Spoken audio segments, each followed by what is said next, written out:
Ikaw kasi. Hindi, naalala namin ka doon, si Bangkala. Aw! Ang laki ng talig mo, boy. Yung mga kalagalag na ano naman na digit na naman ang pusit dito sa laot. Andito naman kami sa laot pero medyo mataas kami. Andito kami sa lugar ng Cavite.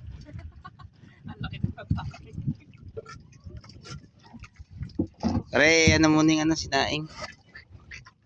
Ayan o. Nakagana ba?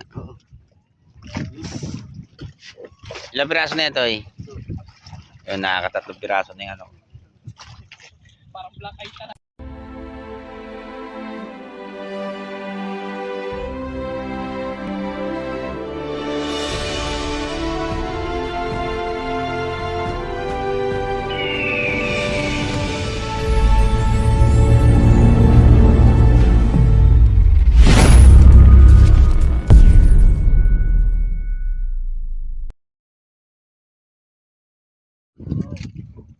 Ayun mga kalagalag, nakahuli na rin ako.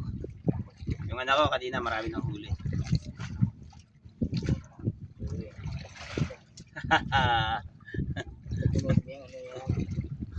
Ayan mga kalagalag, set. Namumusit muna kami bago ano, yung inaarya muna namin yung trap bago kami mabusit. Dito kami dito sa laot mga kalagalag.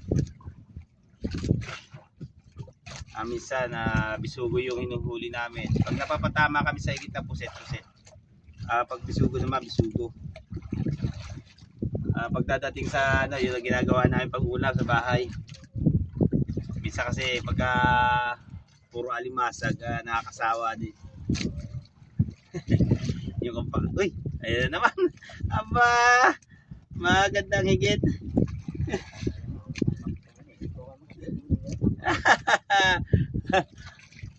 Buhay na buhay, fresh na fresh mga kalagalag. Uy, dalawa pala yun. Aba, dalawa pa nga.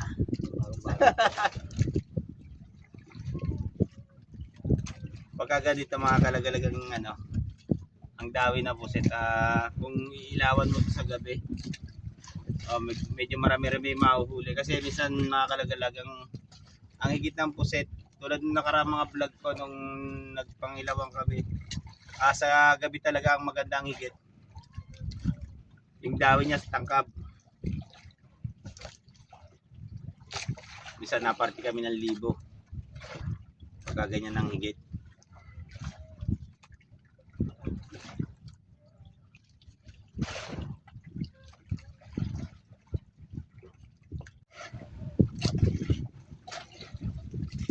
Higit na naman mga kalagalag.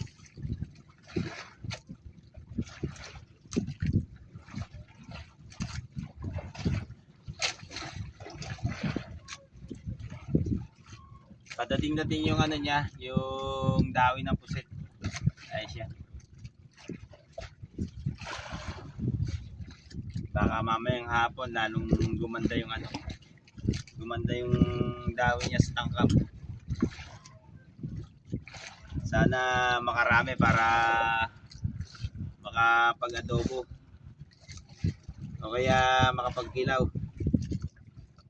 Masarap din kasi kinilaw yan mga kalagalag yung ganyang klase ng pusit. Tunay na pusit yan, di katulad ng ano, yung sa bandang laot at tinatawag na karpet o yung kalawang sa parting probinsya. Sa kalaliman naman yun nahuhuli.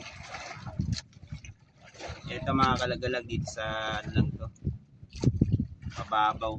Yan. Mga nasa loob lang ng Manila ba ito nahuhuli itong ganitong pusit.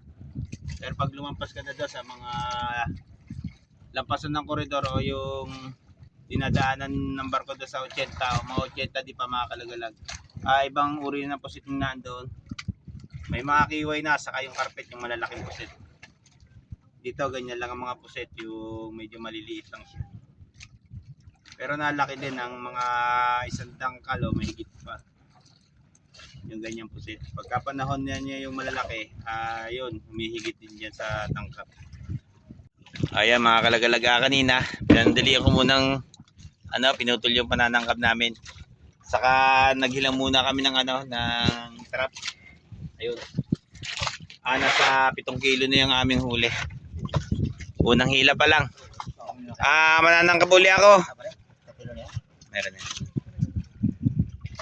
Para makahuli ng pang-ulam.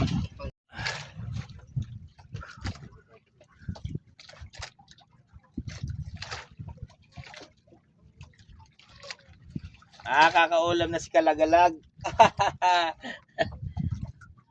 Ay mga Kalagalag, pusit na naman. Nasa 10 piraso na yung huli ko. Pag naka 20 piraso ako mga Kalagalag, i-adobo ko na yan.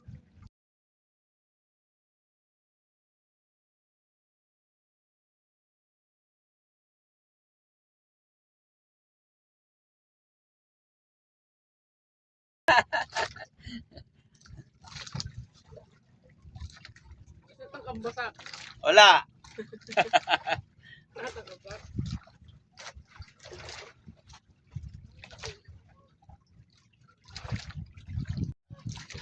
Labo talaga mga Kalagalag. Lagyan natin dito sa medyo. Talagang napakalabo.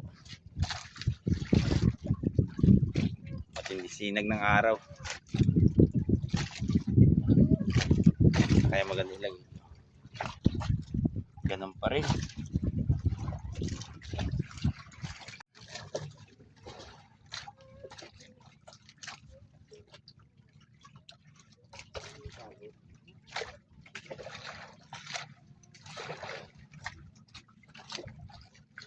Sit na naman mga Kalagalag.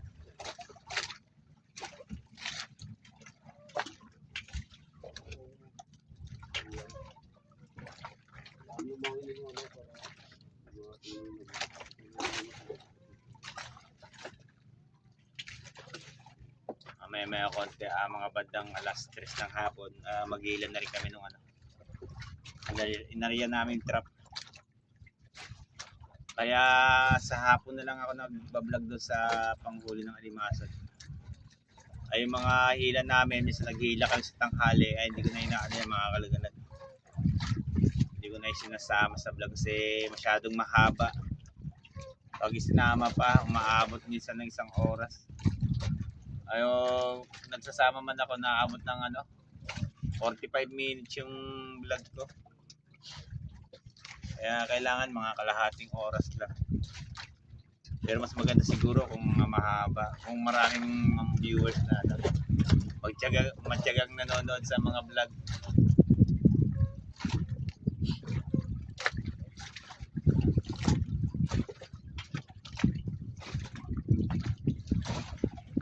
Siya nga pala sa lahat ng mga kaibigan namin mga vlogger, pasensya na kayo kung minsan hindi ako nakakapanood ng mga vlog nyo.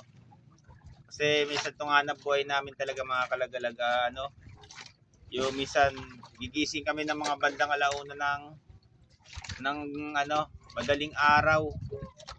Tapos diretso na pamain yun. Saka uwi namin. Minsan na uwi na kami ng alas 5 ng hapon. Pataang katawan namin. Minsan diretso na kami tulog. Kaya pasensya na kayo dyan. Minsan baka nakapagpahinga yun. Minsan nadadalaw ko kayo.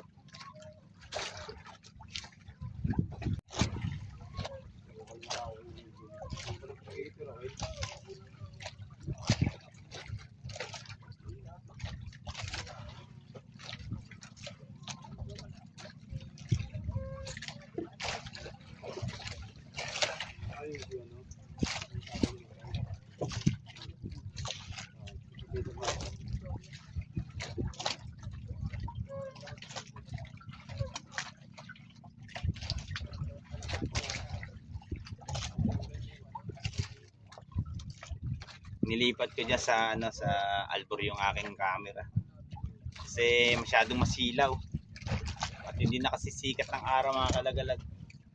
Tanghalian na ng tapat. Pasensya na kayo sa video kasi against the light tayo.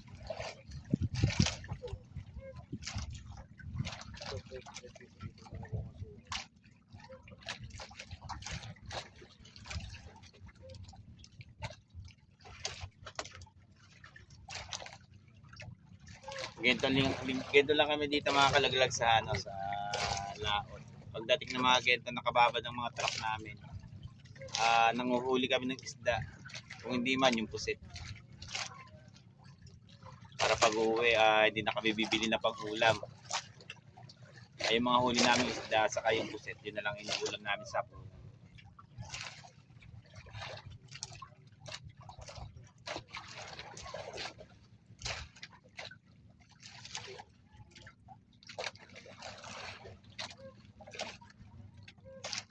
Mamaya pakita ko sa inyo yung huli ko. Ilang piraso.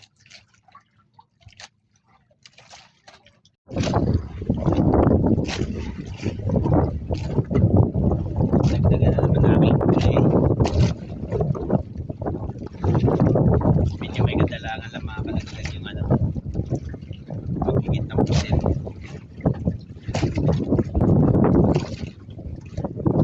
Pero kailangan talaga makapulam.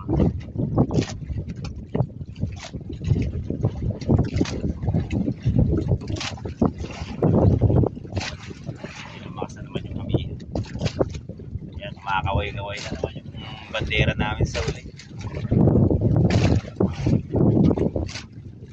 Pag itong naglalakas ang amihan, hirap din kami sa pag-uwi.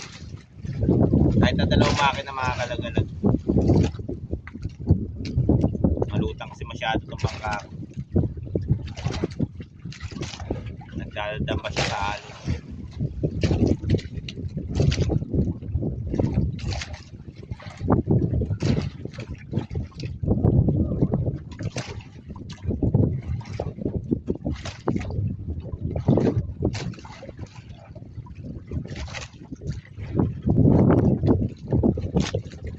Ito nga pala yung huli kong puset.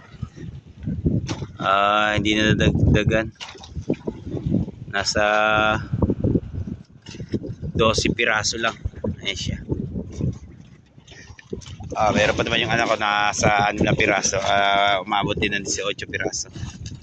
Lumakas kasi masyado ang hangin. Kaya ano, nalalad yung sinipete namin. Hanggang dito lang yung video ko sa puset. Kaya makakalagalag hanggang dito lang yung video ko sa puset. Kasi nalalalad na rin kami. Medyo lumakas na yung hangin.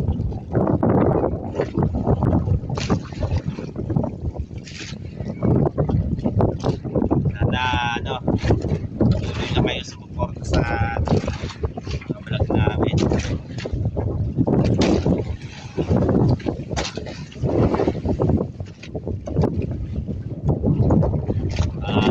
Maraming salamat sa panonood niyo dyan. God bless you all.